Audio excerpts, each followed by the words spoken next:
1995 साली राज्यात भाजप शिवसेना महायुतीचं सरकार स्थापन झालं होतं आणि त्या सरकारमध्ये गोपीनाथ मुंडे यांच्याकडे गृहमंत्री पदाची जबाबदारी देण्यात आली होती। पण गोपीनाथ मुंडे यांच्यासाठी तो पदभार सांभाळणं म्हणजे सोपं काम नव्हतं, कारण तेव्हा अंडरवर्ल्ड नावाच्या राक्षसानं अख्खी मुंबई पोखरून काढली होती। दिवसाढवळ्या खून, दरोडा आणि शूटआउट होत होते।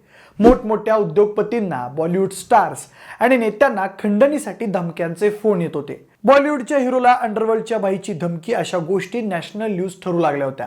वर्चस्ववादाच्या लढाईपोटी ते गुन्हेगार एखाद्या हिंस्र जनावरांसारखे वागत होते। गुन्हेगारांना पकडलं जात होतं, पण पुराव्यांअभावी त्यांची सुटका होत असायची। त्यांचे पाठीराखे त्यांच्यासाठी कायद्यातून काहीतरी पळवाट शोधून काढायचे। दाऊद इब्राहिम, अरुण गवळी, अश्विन नाईक आणि छोटा राजन या 4 मुख्य भाई लोकांच्या टोळ्यांनी मुंबईत निस्ता धुडगूस घातला होता। मुंबईत राहणारा प्रत्येक जण आज घरातून बाहेर पडलो तर नीट जिवंत घरी येईन का याच्याच काळजीत असायचा। म्हणजे मुंबईचा क्राईम रेट सर्वोच्च बिंदूला असताना गोपीनाथ मुंडेंनी त्यांच्या गृहमंत्री पदाची जबाबदारी सांभाळली होती। आणि तेव्हा त्यांनी घेतलेला तो एक धाडसी निर्णय, ज्यामुळे मुंबई अंडरवर्ल्ड आणि प्रामुख्याने महाराष्ट्राच्या गुन्हेगारी जगताची हवा स्टार्ट झाली होती।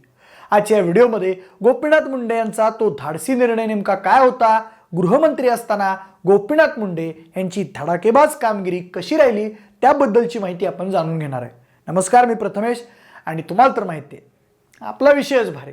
मंडळी, स्वर्गीय गोपीनाथ मुंडे हे महाराष्ट्रातील सर्वात दिग्गज नेत्यांपैकी एक होते। एका सर्वसामान्य ऊसतोड मजुराचा मुलगा ते केंद्रीय ग्रामविकास मंत्री, असा त्यांचा राजकीय आलेख नेहमीच चढताच राहिला। ते आज आपल्यात नसले तरी आजही आठवण आली की त्यांच्या समर्थकांसह अनेक बड्या नेत्यांचे डोळे पाणावतात।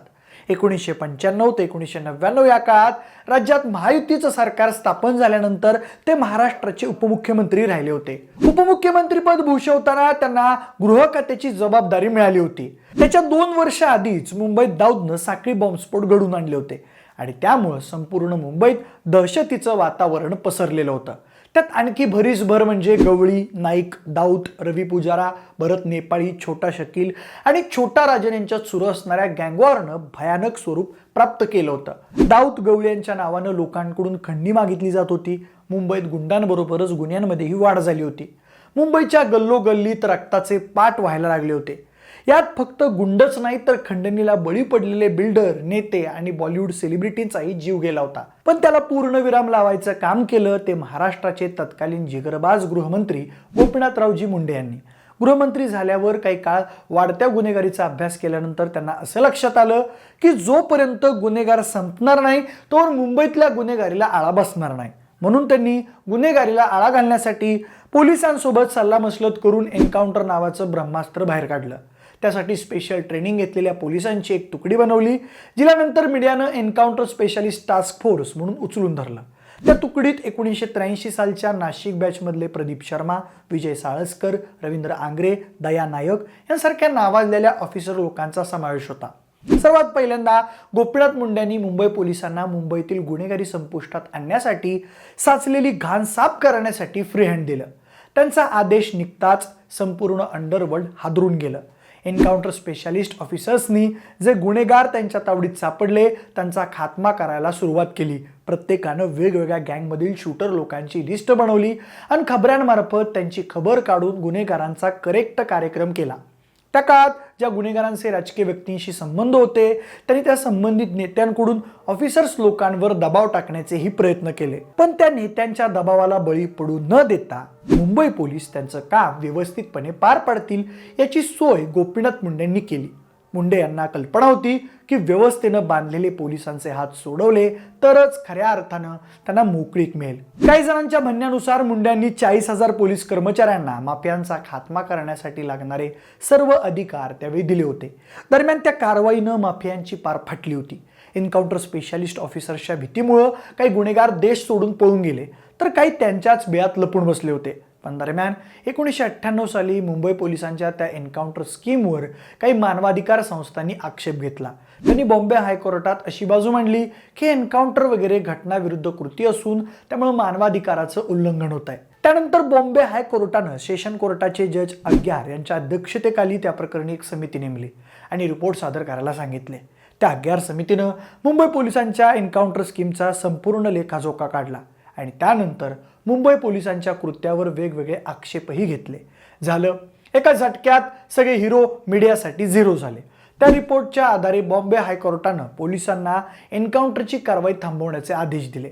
पण त्यानंतर अंडरवर्ल्डच्या हालचालींना मात्र भयानक वेग आला आणि मुंबई पुन्हा अस्वस्थ झाली. रोज कुणाची ना कुणाची हत्या होऊ लागली. त्यावर्षी टोटल 99 लोकांना अंडरवर्ल्डच्या शूटआउटमुळं त्यांचा जीव गमवावा लागला. परिस्थिती पुन्हा हाताबाहेर चालली होती. दरम्यान गोपीनाथ मुंडेंनी पुन्हा एकदा त्या परिस्थितीला नियंत्रणात आणण्यासाठी मुंबई पोलिसांना सांगितलं की तुम्ही गुन्हेगारांचा खात्मा करणं सुरूच ठेवा. बाकी मुंबई पोलिसांच्या वतीनं कोर्टात सरकार तुमची बाजू मांडेल. त्यानंतर मग पुन्हा एकदा मुंबई पोलिसांनी बेधडकपणे गुन्हेगारांना संपवणं सुरूच ठेवलं. त्याच्या पुढच्या वर्षी मुंबई पोलिसांनी टोटल 82 गुन्हेगारांचे एन्काउंटर केले आणि मुंबईचं समाज जीवन पूर्वपदावर आणण्याचं काम केलं. पुढे 1999ला महायुतीचं सरकार पडलं आणि राज्यात काँग्रेस राष्ट्रवादीचं सरकार आलं. त्यांनीही गोपीनाथ मुंडे यांनी दिली तशी मुंबई पोलिसांना मोकळीक दिली आणि मुंबईतून अंडरवर्ल्डचा प्रभाव कमी करण्यासाठी प्रयत्न केले. तर अशा पद्धतीनं दिवंगत नेते गोपीनाथ मुंडे यांच्या धाडसी निर्णयामुळं नामांकित भाई लोकांच्या अंडरवर्ल्डला कायमचा सुरुंग लागला. आज ही राज्यात क्राईम रेट प्रचंड वाढलेला आहे. पण गोपीनाथ मुंडे गृहमंत्री असताना जी थरारक परिस्थिती होती ती सुदैवानं आज तरी आली नाही. पण तरीही आजच्या गृहमंत्र्यांनी मुंडेंसारखाच धाडसी निर्णय घेऊन आसपास वाढणाऱ्या क्राईम रेटवर आळा घातला पाहिजे अशीच एकूण लोकांचीही जनभावना असेल. बाकी तुम्हाला गोपीनाथ मुंडेंच्या त्या निर्णयाबद्दल काय वाटतं? जर मुंडे यांनी तेव्हा ते पाऊल उचललं नसतं तर आज मुंबईची अवस्था किती विदारक झाली असती? तुमची मतं आम्हाला कमेंट करून नक्की कळवा. जर हा व्हिडिओ आवडला असेल तर लाईक आणि शेअर करा. सोबतच आपले विशेष भारी या यूट्यूब चॅनलला देखील सबस्क्राईब करा. आणि जर हा व्हिडिओ तुम्ही फेसबुकवर पाहत असाल तर तिथेही आम्हाला फॉलो करायला अजिबात विसरू नका. धन्यवाद.